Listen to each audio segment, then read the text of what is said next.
Joining us on the line is Dr. Thierry Baudet. He is party chairman of the Forum for Democracy in the Netherlands. And I wanted to have him on to discuss the future of immigration in the Netherlands, whether socialism is indeed the wave of the future, the EU, and all the rest of what's going on in Europe, because there are a lot of misconceptions in America about exactly what the Netherlands are. Obviously, you hear a lot of Democrats talking about the Netherlands as a fantastic socialist wonderland. Dr. Baudet, thanks so much for joining the Ben Shapiro Show. I'm very happy to be here, Ben. Thank you. So first of all, why don't you tell me a little bit about what the Forum for Democracy is and how it got started? Yeah, so I am the founder of a new political party that was set up only 3 years ago in the Netherlands, and we've participated in several elections, and we turned out to be the largest party at the most recent national elections for the Senate in March of this year. And so our platform is about controlling immigration, direct democracy, limited government, improving education, and conservative values in general.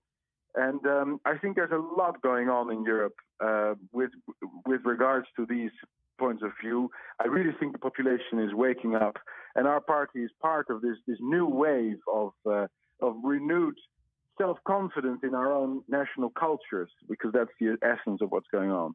So let's talk for a second about what exactly is going on in terms of, let's start with economics, and then we'll move to immigration in Europe. So in the United States, there's been this vast upswing in the interest in democratic socialism in the United States. You have people ranging from Bernie Sanders to Alexandria Ocasio-Cortez citing the Netherlands and citing Northern Europe as some sort of paradise of economics. The idea is that you can have extraordinarily high tax rates and this massive social safety net, and this will not quash growth. And that really what this is not capitalism with the social safety net. It's actually socialism. Can you talk a little bit about the economic system in the Netherlands, what works and what doesn't? Yeah, well, in the Netherlands, the welfare state is increasing all the time. And as a consequence of this, of course, the new businesses that are started are in difficult waters all the time.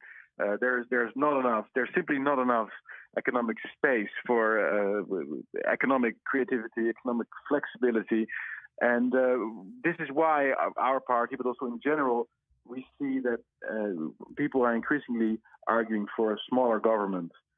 It's government bureaucracy we see in healthcare, we see in education, and we need to slow down to get the economies to become flexible again.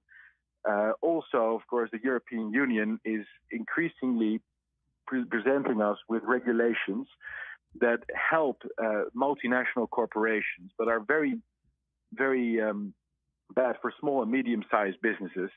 And the purchasing power of the middle classes has been going down for decades in the Netherlands. And I think that is, to a very significant extent, what explains the success of our party. People are feeling in their pockets that the promises of government officials are not coming true. When it comes to the actual system in the Netherlands, would you describe it as socialist? Because obviously you've seen a bunch of people in the United States describe it thus. Or is it, as I've described, a capitalist system that just has an enormous amount of spending and social safety net on top of it? Yeah, it's rather the second. And I think in the 90s, when Bill Clinton was president in the United States, we saw in Europe, in several countries, a new form of a sort of combination of classical socialist arguments and some kind of, also rather weirdly, free market ideas and arguments. And the two have sort of merged into a managerial society, as the American philosopher James Burnham would have called it. There is some liberty, there's some freedom in the marketplace, but if you really look into it, everything is regulated up to the very small, tiny details of your life.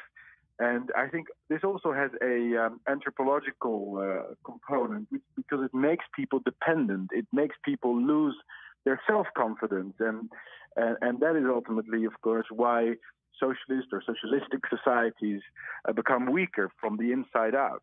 We're speaking to Dr. Thierry Baudet. He's party chairman of the Forum for Democracy in the Netherlands. So, Dr. Baudet, let's talk about immigration right now. So a lot of the folks on the left in the United States, in Europe, keep talking about an open immigration system. I've always found it fascinating that the same folks who talk about the wonders of a democratic socialist economic system neglect the fact that there is an enormous amount of anti-free immigration sentiment, particularly in a lot of the bigger government states, that a lot of these states that have this heavy social safety net are particularly concerned about the rise in unvetted immigration into their countries, because then you have too many people taking advantage of the social safety net. Yes, well, that's certainly true. I think open borders and some form of welfare statism are fundamentally incompatible. It's impossible to have social security for everyone and at the same time open borders. And this is very obvious, of course, in Germany, in the Netherlands, and other countries in Europe that have traditionally had a rather significant social security network.